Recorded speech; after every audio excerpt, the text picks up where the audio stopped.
morning. Good morning. Thank you, as always, for the invitation to study with you. I love to be at Mount Olive, and I deeply appreciate your warmth and hospitality. And as Dwight said, today and next week I will be presenting with Nina material that we've developed together over the past 20-some years. And she'll tell you a little bit more about that, as well as a bit about her background in education. In a few moments, I will go through the outline of these two sessions that you've received with me, but I'd rather begin in this way. Educators can really use two hands. That is to say, on the one hand, and on the other hand. Yes, yeah. On the one hand, educators need to cultivate a confidence in what they're teaching. When you meet for educational purposes, you want to have some degree of hope that there's some stability in the process that's rooted in something that comes before you and will remain valid after you've finished learning it. On the other hand, it's important for educators to be able to nurture a productive measure of doubt at the very same time, inasmuch as what one did know yesterday might well need to be reconsidered in light of what one learns today. Hence, on one hand and the other. I think members of biblical faith communities can recognize this two-handedness in their foundational sources. As we've seen together over the years of our study, the Hebrew Bible, the Old Testament, though commonly characterized, I think mischaracterized and misunderstood, as demanding a privileged place of certainty, is in fact a much more complicated and nuanced legacy. The Hebrew Bible, as we've learned, is complicated. It's multi-sided, and it's clearly constructed with due regard for the role of personal experience and judgment in discerning its implications. As we've seen over the years, the Hebrew Bible takes a great risk on us. It lays down the bet that if it doesn't close the door to the individual reader's discernment and the richness of the experience that they bring to the text, the result will be far more productive than some kind of wooden, rigid, this is it, and the door is closed. It's a big risk, and we need to be up to that challenge. But I think, as we've seen, the nature of biblical text is, by and large, that wager on our capacity to deal well with ambiguity and nuance and open-endedness. And if that's the case with the Hebrew Bible, in Jewish tradition, it's even more so characteristic of subsequent layers of the Jewish textual tradition. These post-biblical sources, beginning with early rabbinic material, what have come to be known today as Mishnah, Talmud, early Midrash, dating from the end of the Second Temple period through the first several centuries of the Christian era. These later Jewish rabbinic sources, even more so, are dependent on a healthy respect for open-endedness, for then agains, for neverthelesses, for maybe there but not here. We're going to be exploring such sources layer upon layer in light of certain moral questions that reach back to the earliest layers of Jewish tradition on the one hand, and to our here and now. And the kind of sources that we're going to be using are, for the most part, what came to be referred to in rabbinic tradition as Halakhah.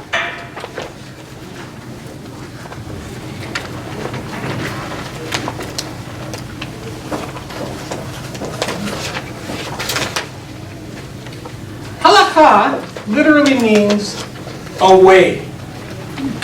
It seems likely that at least some of the early New Testament references to way, the way, a way, were echoing this usage, sometimes directly, sometimes perhaps ironically. But Halakhah sources in rabbinic tradition are those sources that result in behavioral norms intended for specific circumstances. Not the way in some broad general sense, but in these particular circumstances, what way do I act? That's Halakhah. It's a very rich, as we'll see, a very broad and nuanced tradition. Behavioral norms, all in response to the never-ending question, what should I do now? Some Halakhah is rooted in the nuance of a biblical text, in some ambiguity in a term, and some interesting juxtaposition of the text says this, and then it says that. Is there some reason why they're side by side? Or some other nuanced quality of a biblical source. While other halakhic norms are simply validated as a matter of well-established precedent. We just do it that way, traditions. There's halakha of that sort as well, and or the authority of those who promulgated it. We do it that way because that's the way that person did it, and that's good enough for me. In some ways, you have here the distinction between constitutional law, a primary foundational text, and subsequent statutory and common law, the halachic development of that first text. Scripture, layers of halachic application, constitution, layers of statute enhanced by, that's just the way we've been doing it for a long, long time. I want to add in this regard that some New Testament sources are clearly also shaped by halachic tradition, not only in reference to the terminology, but most notably the Gospel of Matthew. It's quite clear that the Gospel of Matthew, unlike the other canonical Gospels, was written for Jews, first of all, who were committed to halachic life. And it's a response to that commitment from the perspective of the new Christian community. But unlike early Christian halakha, you find, if you're thinking of Matthew, you find this most succinctly in the passage we refer to today as the Sermon on the Mount, although it's all through Matthew in one way or another. Unlike that halakhic passage in Matthew, this is the way my disciples must do things. Rabbinic sources are going to be characterized from the outset by a pronounced, on the one hand, on the other hand. That you don't, for the most part, find in that. You have a final authoritative teacher, and the halakha that teacher teaches is the way of the community. Rabbinic sources are always going to be much messier, much more open-ended. As a textual nuances reconsidered or disagreements arise regarding the application of a given precedent or other pressing considerations. This week and next, we're going to have the opportunity to consider some biblical plus early rabbinic sources in light of very current moral questions. Questions that easily lead us to, what do I do now? In our own lives. Those early sources, along with later sources that have been intended to emend and amend and extend them up to the present day. Halakhic correspondence between Jewish judges, legal codes, commentaries, and other materials. And in that way, perhaps shed some light on the route that Jews have taken from biblical law and narrative to rabbinic halakha and a term that I've yet to define, Aggadah. With that, let's very quickly look at the outline, and then I'll turn things over to you. As we've indicated at the beginning of the outline, we intend, first of all, to trace the development of sources relating to 2.5 pressing moral questions, from their biblical roots to more recent rabbinic applications. And we're going to be using true stories, dilemma stories, as the basis for exploring these questions, and Nina will tell you a little bit more about that in just a moment. We have these 3 objectives.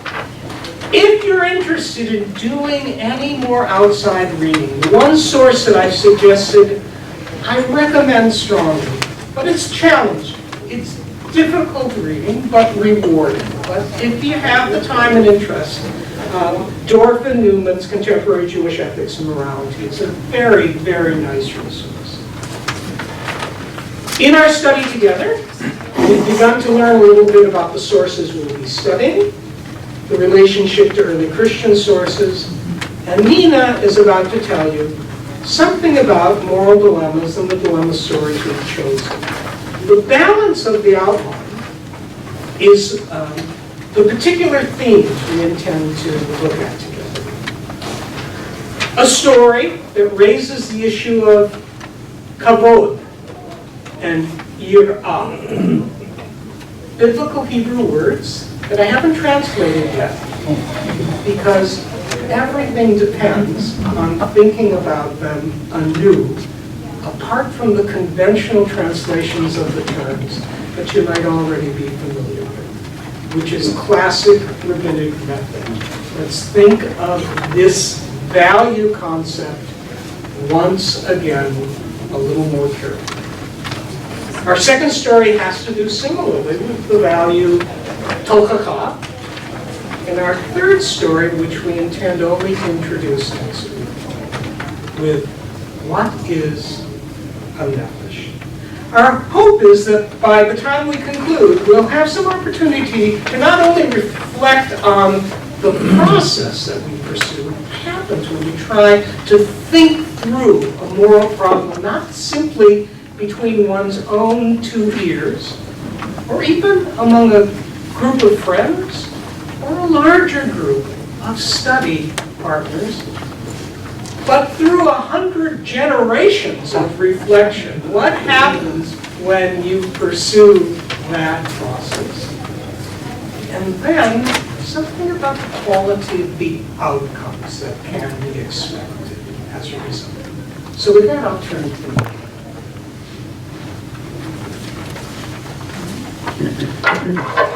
Good morning, everyone. Good morning. Can you hear me all right like this? Yep. Okay.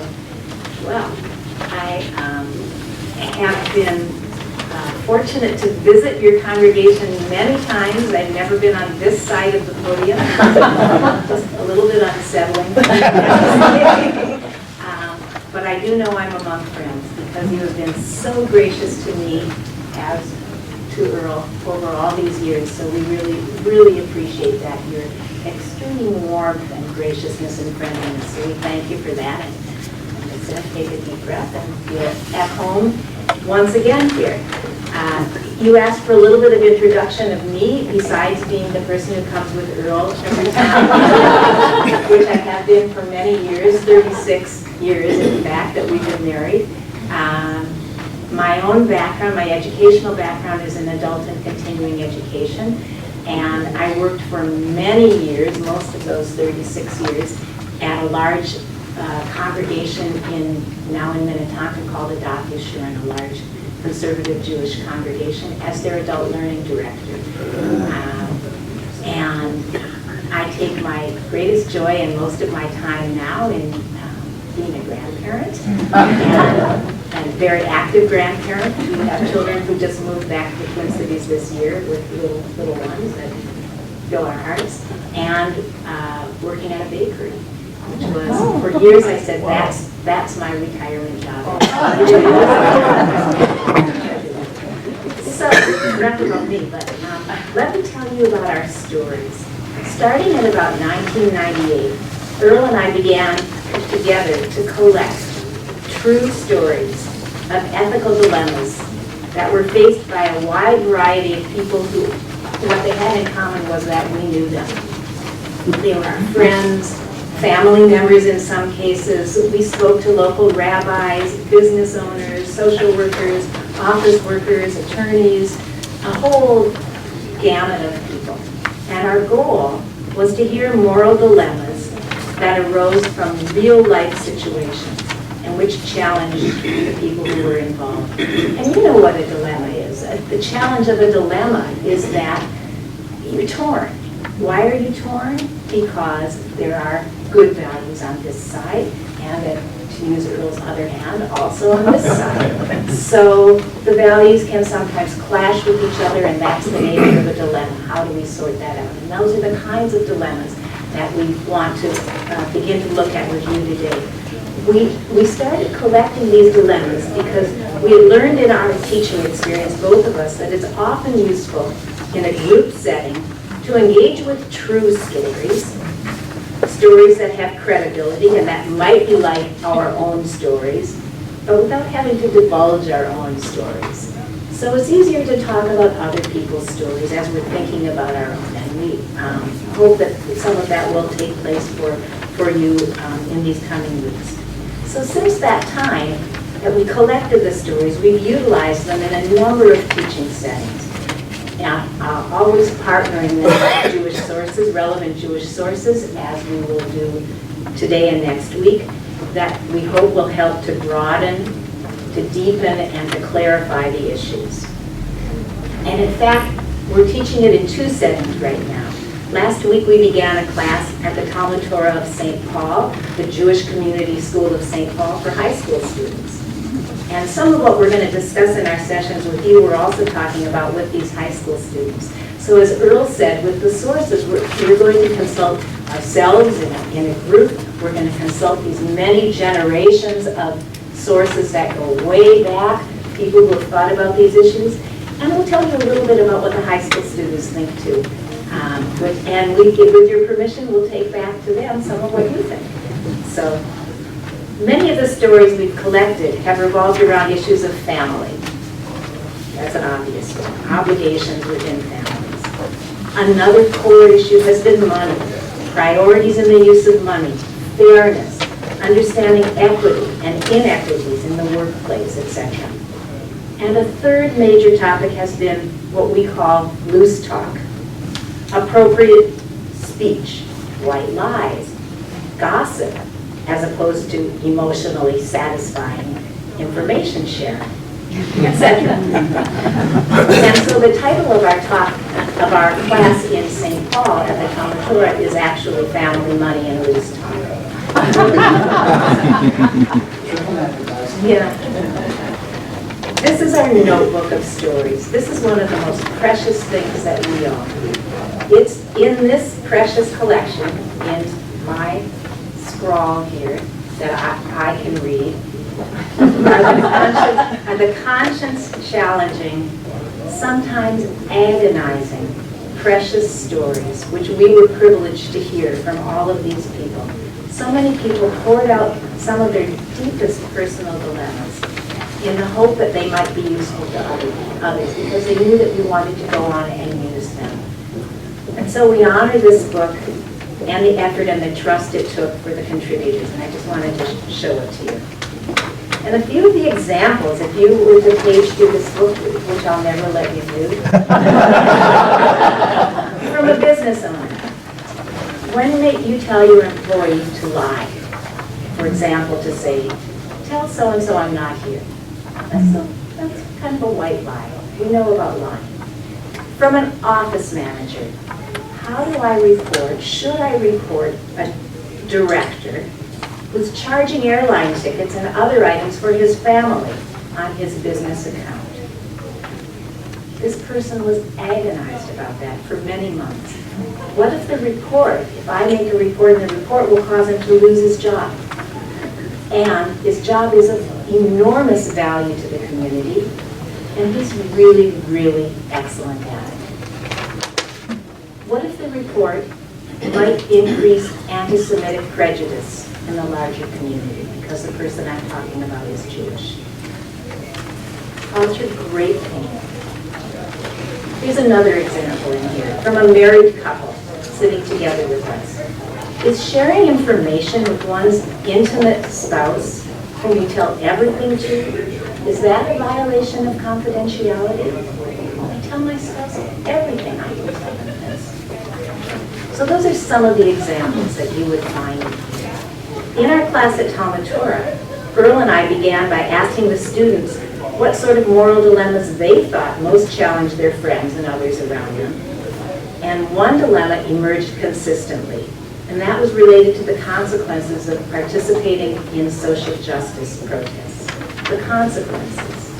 In their case, the immediate consequence was if they left school to participate in some kind of a demonstration, which happened this year, they were not permitted to re-enter school that day, including for after-school activities, which were very important to them.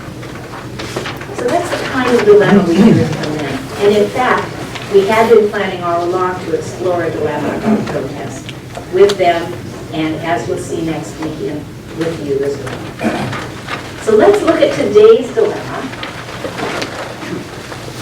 the Mike and Lori dilemma. And if you'll take it out, I'll read it to you.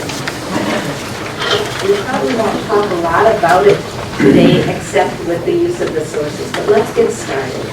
This was the first dilemma that came to us. And unlike the ones that we solicited, this came to us unsolicited from someone we knew very well, who was really pained about this, about a family, an intergenerational issue in their own family. Mike and Lori Goldman both grew up in the Midwest, but for many years they made their home in San Diego. The San Diego piece is true. The names have been changed. Lori came from Des Moines, and Mike from Milwaukee, where his mother, Edith, still lived. In the fall of 2004, Lori and Mike's daughter, Ruthie, was born. A short time later, Edith decided to move to San Diego to be closer to Mike, Lori, and her new granddaughter. She enjoyed the encouragement of Mike and Lori in this decision. Her husband had died a number of years earlier, and none of her children remained in the area. So moving to California seemed the logical next step. She made the move, began to adjust to her new life in California, and loved having her family nearby. 2 years after Edith joined them in San Diego, Mike and Lori began to think about returning to the Midwest. Their business was now faltering, and they were concerned about the quality of the local school system. When Lori told her brother, Jack, who still lived in Des Moines, of their interest in moving back, he urged her to consider Des Moines. Many family members and old friends lived in the area, and he assured her that there would be work opportunities for both of them. Mike and Lori became increasingly excited about moving to Des Moines, but Edith was dismayed. She protested that it would be deeply unfair of them to move away.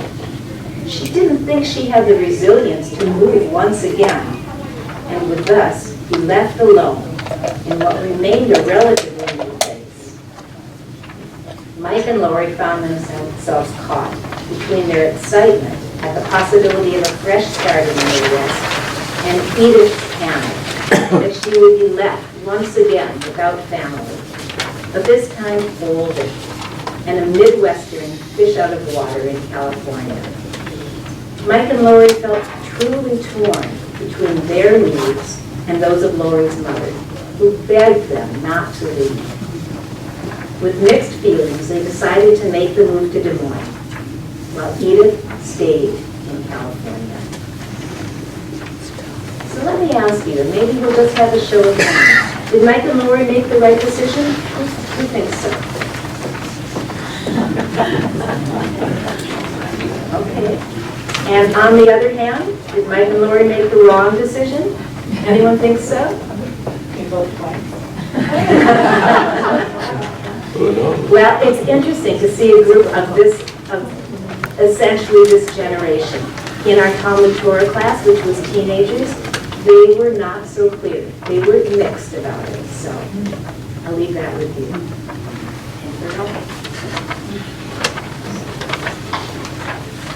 Thank you. As Nina said, this story came to us. I can still remember where I was sitting when I got the phone call from San Diego. Very troubled friend who wanted to ask what we thought of their problem. And it stayed with us ever since. But as I've suggested, Jews embrace a very old and very deep tradition, which touches directly on the questions this dilemma raises. And with that, let's turn to the source sheet that you've also received, the 4-column.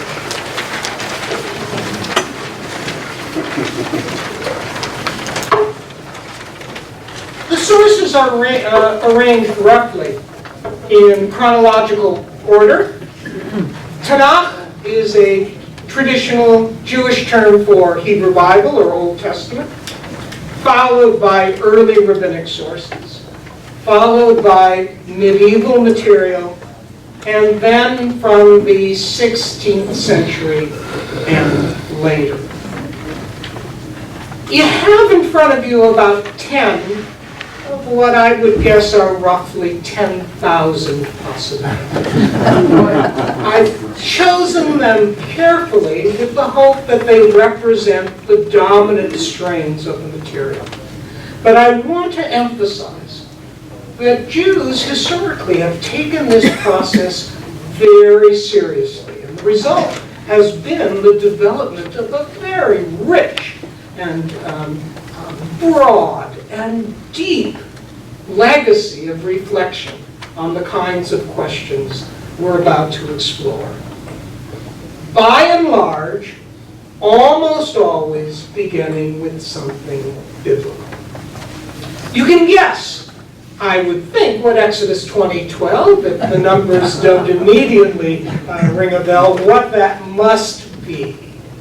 Exodus 20:12, it's from the Ten Commandments, the text that we refer to as the Ten Commandments. Leviticus 19:3 is sometimes referred to as the Holiness Code. Modern biblical historians tend to believe that the two are related, that there's somehow a formal connection between the two passages. But as we're about to see, the differences are as illuminating as the parallels, and a perfect starting point for the kind of rabbinic understanding of biblical nuance that I mentioned just a moment ago. In the Ten Commandments we read, "Give kavod to your father and to your mother, so that your days are lengthened on the land that the Eternal is giving you."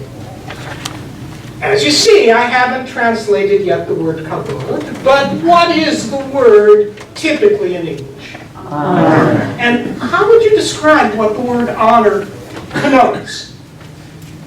Respect. Respect? It describes a what? And Say it's what kind of action? It's a, Care? yeah, Would you say it reflects what an they're saying? attitude, doesn't it? It starts with an orientation. It's primarily directed towards how one should orient themselves toward a parent. Is that fair enough to say that's what the word honor connotes? The Hebrew word kavod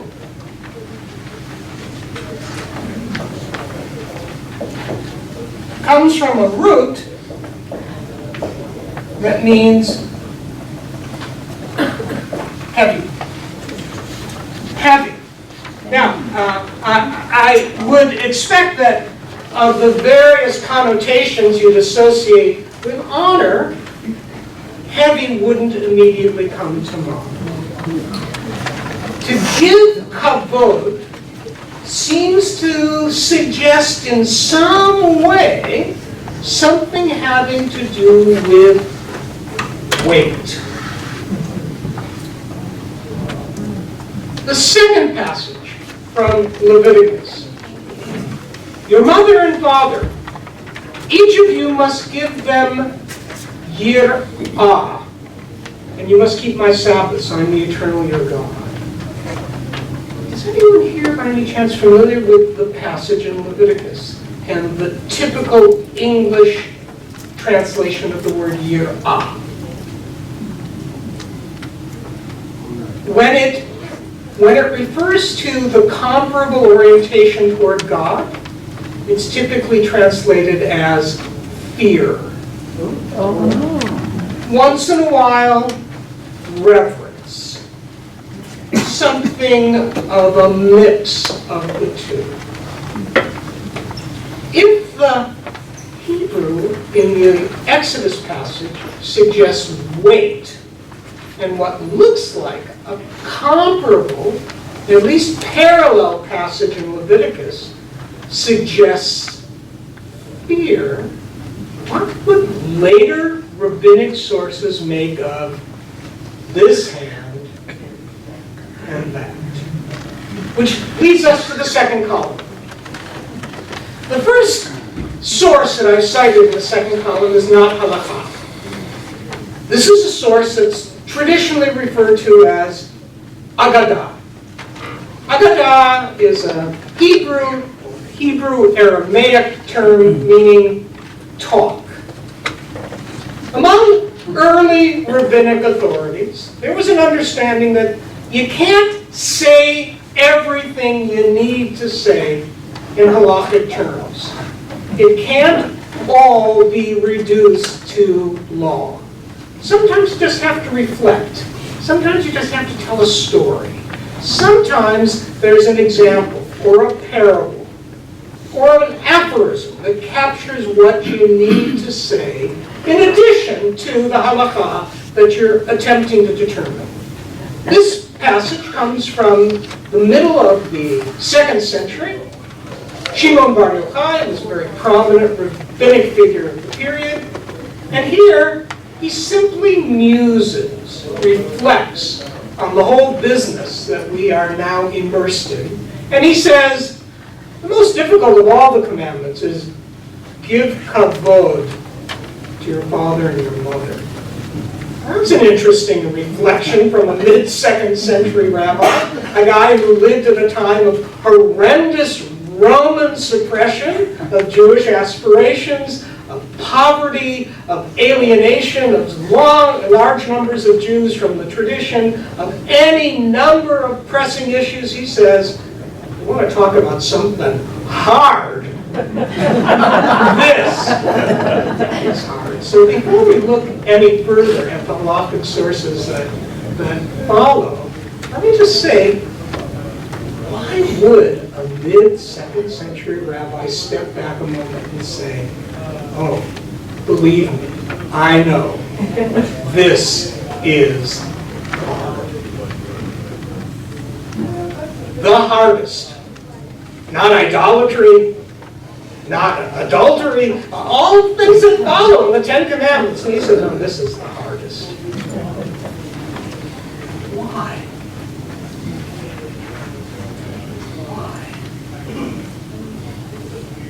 because these are people you spend your whole life with? You've got more chances to screw up? First of all, the mere quantitative problem, you're right, through various stages of one's life. Absolutely, and then you have to somehow keep some degree of continuity captured by the word kavod through all of those changes, yes. Likewise, it's the same sort of thing, but you spent your entire history on earth with that parent. Yes, And so you've got all the baggage, yes, both good and bad. yes, The wonderful things they've done for you, perhaps the guilt that you may feel toward them for not having done some things, places where they may have wronged you.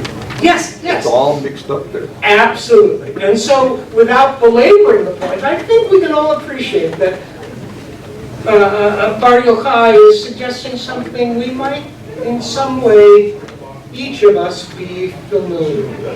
At least sometimes, this isn't easy. When it comes to honor your mother and father, whatever the word kavod actually connoted, we tend not to say, oh, boy. Wait a minute. This might be complicated. Which leads us to halachic sources that then follow.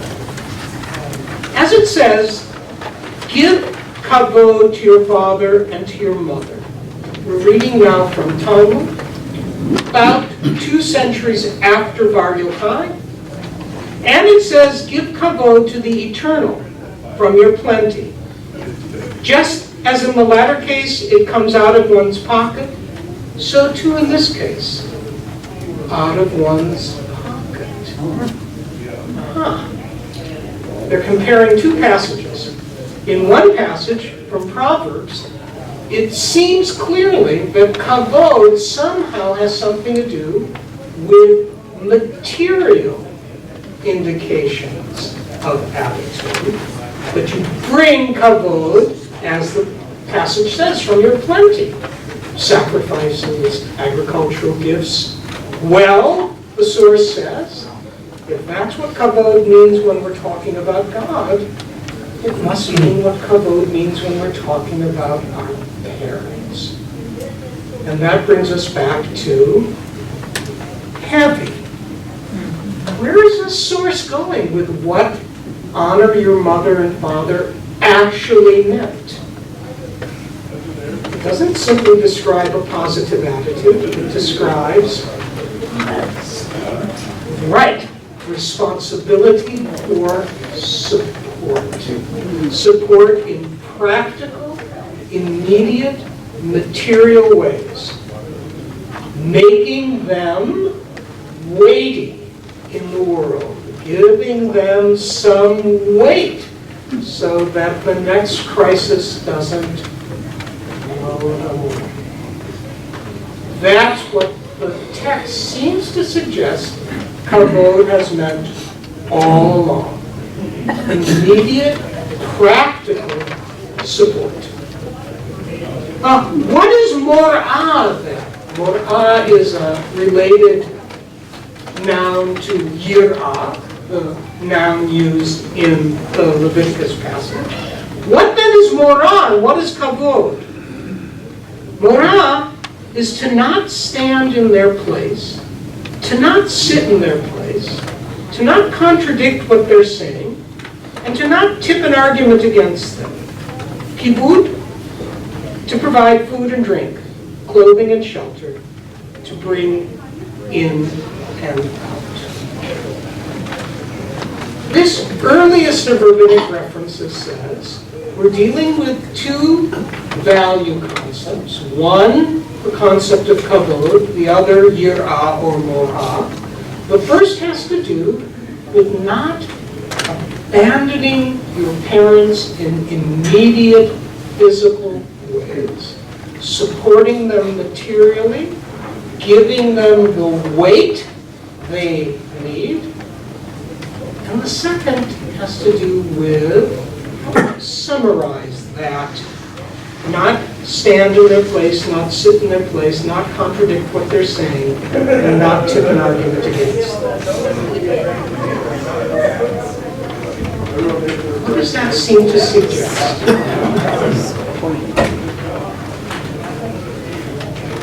Supporting them, supporting the parent. And how different than kavod? Why different? In what sense? Recognizing their point of view.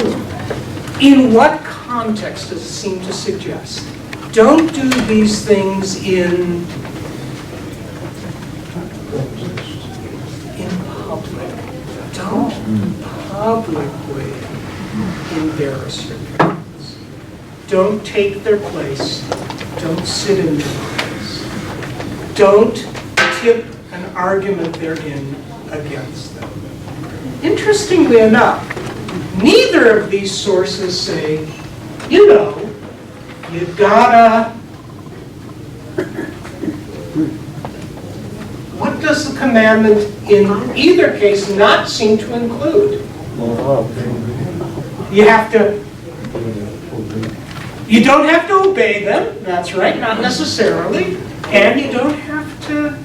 Love You them. don't have to like them all the time. Interestingly enough, neither of these sources say you're commanded simply to obey your parents, or you're required to always like them. That's kind of sobering. You mustn't neglect them, and you mustn't embarrass them by pushing them aside in public. But the sources, as understood in these earliest halakhic layers, don't seem to say somehow you have to lie to yourself that you like everything about your parents all the time, or that you always have to obey. That's not what either of these texts seem to mean. And subsequent development of halakhah for the next 2 millennia will be rooted in reflecting on these 2 bases. Yes? It seems to imply that parents therefore are generally a step above us and more likely are right than wrong. It certainly suggests that the relationship is not symmetrical, that parents aren't friends, and that we have, as children, certain responsibilities toward our parents that parents don't necessarily have toward us. It does seem to suggest that. I don't think either of these sources suggest that we should assume, in every circumstance, that parents are right. Let me just say in that regard, over the years, as Nina and I have talked about these sources in light of the dilemma that she's just shared with you, time and again, there's been an audible sigh of relief among the Jews who are to realize that they have serious obligations to their parents that don't require that they somehow lie to themselves about what they actually need. Let's go a little further. Yes, please. This is just bringing up, I work with a lot of different, cultures, and so how does this, is there like an elder respect, or kind of just towards elders in general, or is it just with parents? A wonderful question. And before we conclude this morning, Nina's going to suggest that the dilemma we've begun with is at a personal and intimate level. There are indeed broader public implications. Absolutely. Yep. I went on Social Security earlier this year.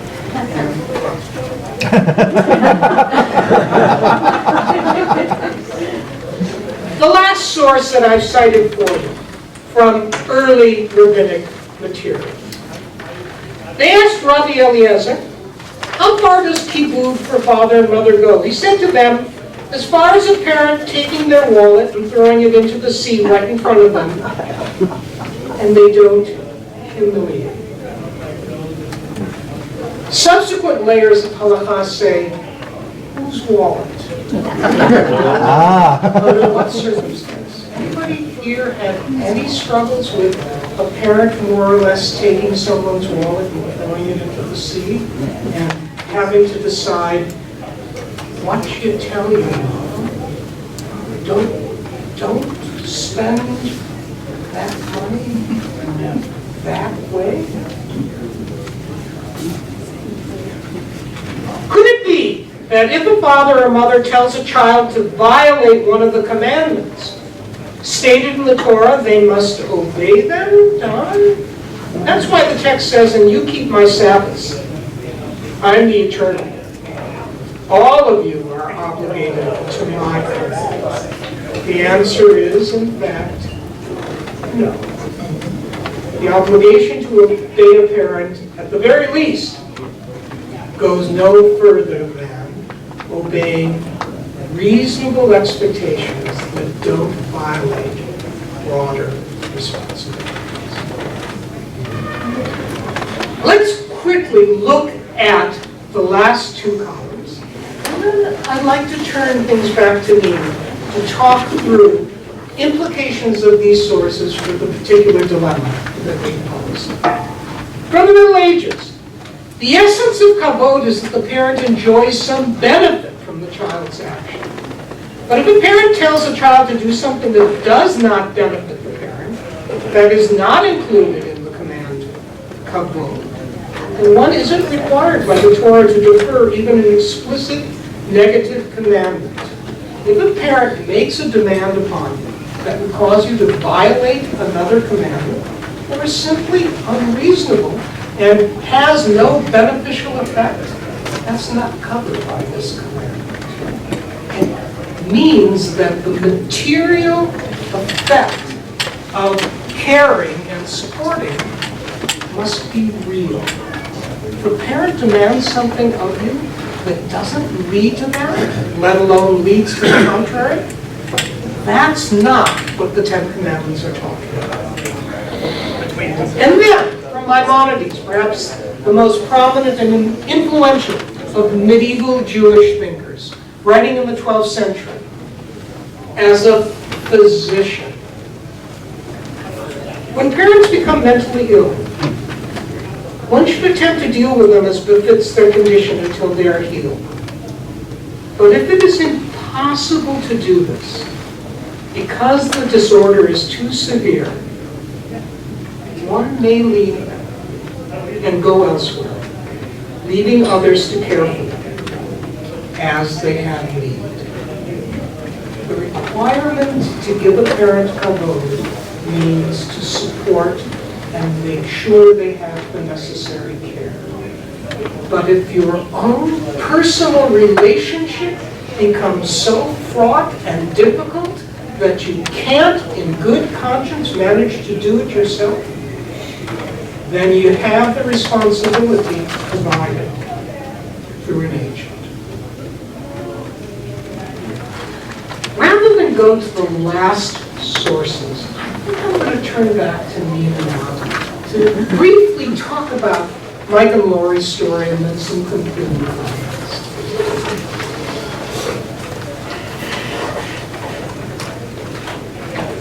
Having looked at these sources, does it change your reaction at all to the Mike and Lori dilemma or deepen it in some way? Would someone like to react to the dilemma a little bit more now? It strikes me that when you have a responsibility toward your parent, it seems to me that God is saying, your parent is something special. I see. Your parents are my agents to care for you, spiritually, physically, and so on. So you owe them. But at the same time, it seems to be saying, in this case, that the couple are also parents. And that if one parent says, you owe me this. You say, but in doing that for you, I would be disowning my responsibility as a parent for my family, my wife and children. It's a perfect way of describing the dilemma itself, because we are children and parents. And we have responsibilities on both sides. And in fact, the last row of sources touches precisely on that issue. And in this case, they clash, or at least they appear to clash. Another reaction, pardon? This story or anything like this is that in terms of parents, you've got two sides. So you've got two sets of families where you have to have responsibility as well as to the next generation. So backwards in two directions and forward in. It's complicated, definitely. Yes, please. I was one who raised my hand right away, saying that families should move on to Des Moines and the parent would be there. So I was just thinking of, I think each of us has our own family history to go back to in making these decisions. And my family experience was that my grandmother was in a wheelchair with rheumatoid arthritis at a very young age. And my parents, my mother was faced with that of wanting to care since she was the oldest of the daughters. And she was told by her dad, you have your family to care for, which kind of reinforces this discussion. So someone gave her permission, and that we would see more of that in the third column of sources, which we hope, the fourth column, which we hope that you'll take the time to read on your own. So I just want to make a few concluding remarks because I know our time is coming to a close. So as we looked at the dilemma today in the sources, you can see that the applications are not just for individual families, but they also, by necessity, have to lead to social policy and economic policy. So how can we find agency to care for parents with dementia or other illness if there's nobody out there to do that? So all of those support services have to be developed within a community. So you have the sprouting of businesses and social agencies like in the Twin Cities, A Place for Mom. Not my house, a place, it's not her house anymore, a safe place for mom. Joyful Companions, which was a place that I hired actually to help with my mother at one time. And a family link care management. Who knew about care management?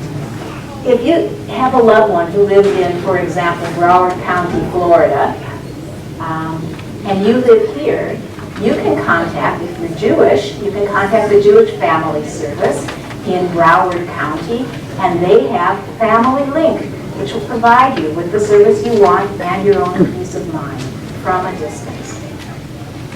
On the other hand, that doesn't altogether preclude the obligation to be there and be personally involved. And there was that one source we read that said, who's going to do it except you?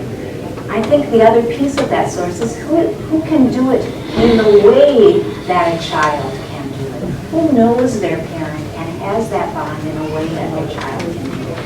That's part of the difficulty for us. Moving on, we've seen that Halakhah speaks in the language of obligation, what one is obligated to do for another. And that's not the typical American liberal language of rights that we are accustomed to hearing about. But if you want to talk about rights, you can draw them into the conversation, the halachic conversation about obligation, because they can some way be a mirror image of halakha. In other words, the other person might have the right to expect that we will fulfill our obligations to them and to society.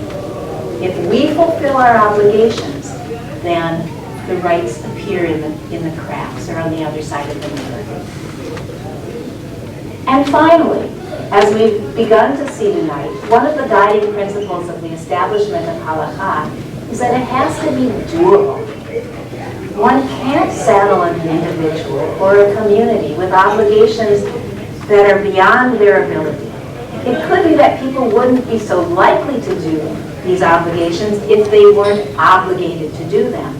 But they have to be something that you can accomplish, or there's no point to establish a halakha and the entire community isn't observing it. It doesn't work as a system anymore.